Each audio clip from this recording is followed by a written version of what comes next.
এই জ্যৈষ্ঠ 1432 অমাবস্যা তিথিতে ফলহারিণী কালী পূজা। আজকের দিনে দেবী কালিকা মানুষের সারা জীবনের কর্মফল দান করেন।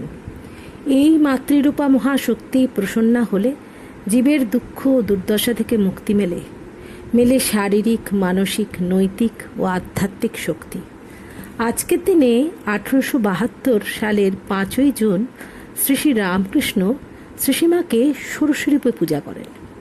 দক্ষিণেশ্বরের নিজ ঘরে অত্যন্ত গুপ্তভাবে দিনু পূজারীর সহায়তায় স্বয়ং ভগবান ভগবতীর চরণে তার সমস্ত সাধনার ফল অর্পণ করেন। হে বালে, হে সর্বশক্তির অধিকারী মা তো ত্রিপুরা সুন্দরী, সিদ্ধিদ্বার উন্মুক্ত করো মা।